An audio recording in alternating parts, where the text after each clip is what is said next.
क्रिस्त में मेरे प्यारे भाइयों बहनों, आप सबों को मेरा प्यार भरा जय यीशु। आज के मनन चिंतन के लिए हम लेंगे संत लूकस का सुसमाचार अध्याय 14 पद संख्याएं 12 से 14 तक। मैं फिर से इसे रिपीट करती हूँ। संत लूकस का सुसमाचार अध्याय 14 पद संख्याएं 12 से 14 तक। आप चाहे तो मेरे साथ पवित्र वचन खोल सकते हैं।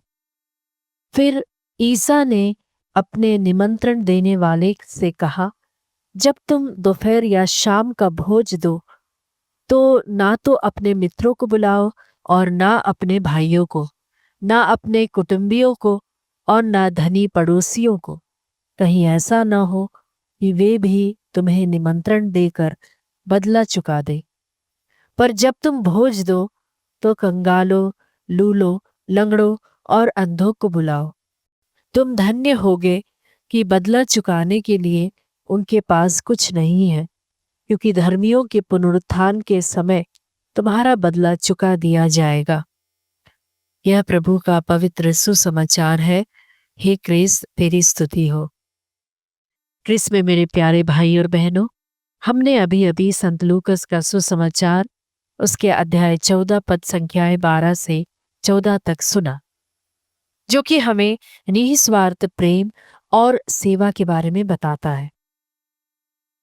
प्यारे विश्वासियों, आइए मैं आप सबों को आज के इस सुसमाचार पर मिलकर मनन चिंतन करने के लिए आमंत्रित करती हूँ। यीशु कहते हैं कि जब तू भोज करे तो गरीबों, अपंगों, लंगड़ों और अंधों को बुलाओ।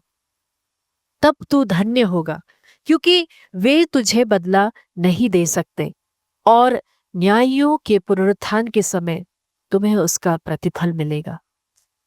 जी हाँ मेरे प्यारे भाई और बहनों, हम सबका स्वभाव आम तौर पर यही होता है कि हम उन्हीं को बुलाते हैं जिनसे हमें बुलावे के तौर पर कोई तोहफे की उम्मीद हम कर सकते हैं। जैसे कि शादी, पार्टियों और दावतों में हम अक्सर रिश्तेदारों और दोस्तों को ही आमंत्रित करते।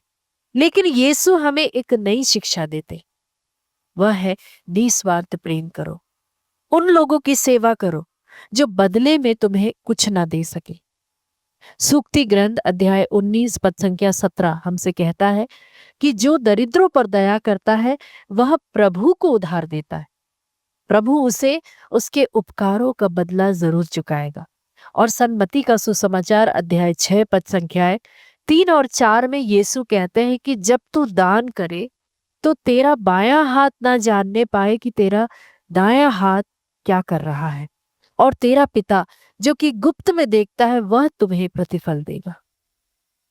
जी हाँ मेरे प्यारे भाई और बहनों, प्रभु का वचन सन्मति के सुसमाचार अध्याय 6 में यह भी कहता है कि पृथ्वी पर अपने लिए पूंजी जमा मत करो, जहां की मोर्चा लगता है, कीड़े खाते हैं और चोर सेंध लगाकर चुरा लेते हैं। स्वर्ग में अपने लिए पूंजी जमा करो, जहां ना तो मोर्चा लगता है, ना कीड़े खाते हैं और ना चोर सेंध लगाकर उसे चुरा सकते हैं। आज जब कलीसिया संत मार्टिन दे पोरेस की स्मृति का दिवस मनाती है, तो हम उसके भी कुछ गुणों पर ध्यान दें। उनका जन्म पेरू में हुआ था। वे गरीब परिवार से थे और नस्लीय भेदभाव का सामना करते थे। फिर भी उन्होंने अपने जीवन को गरीबों, बीमारों और तिरस्कृतों की सेवा में लगा दिया। वे कोड़ियों की सेवा करते, अनाथ बच्चों को अपनाते और जानवरों से भी प्रेम करते थे।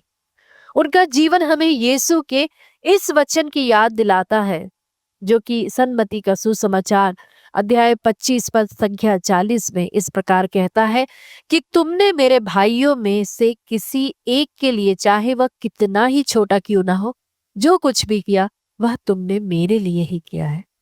प्यारे विश्वासियों, प्रभु आज इन वचनों के माध्यम से हमें प्रोत्साहित करना चाहते हैं कि हम प्रतिफल की आशा मनुष्य से नहीं बल्कि ईश्वर से करें। जैसा कि प्रेरित चरित अध्याय 20 पद संख्या 35 में प्रभु का वचन कहता है, लेने की अपेक्षा देना अधिक सुखद है। इसलिए मेरे प्यारे भाई और बहनों, जब हम दूसरों के लिए कुछ करते हैं, खासकर गरीबों और कमजोरों के लिए, तब हम प्रभु के लिए ही करते हैं। साथ ही हम बदले की उम्मीद ना करें, क्योंकि असली प्रतिफल सिर्फ और सिर्फ प्रभु देगा। आइए प्यारे विश्वासियों, हम कुछ क्षण उस प्रभु की ओर देखते हुए प्रभु से प्रार्थना करें। हम प्रभु से जुड़े रहे। इस आराधना में जब हम ले रहे हैं, हम यीशु की ओर देखें और कहें कि हे प्रभु, हमें भी संत मार्टिन दे पोरस की तरह गरीबों, निस्सहायों, जो बीमार है, जो तिरस्कृत है, उनकी सेवा करने का एक हृदय प्रदान कर। हमें भी निस्वार्थ प्रेम करना सिखाया। जब हम दूसरों के लिए हाथ बढ़ाएं तो उसमें सिर्फ और सिर्फ तेरी करुणा झलके। आमीन।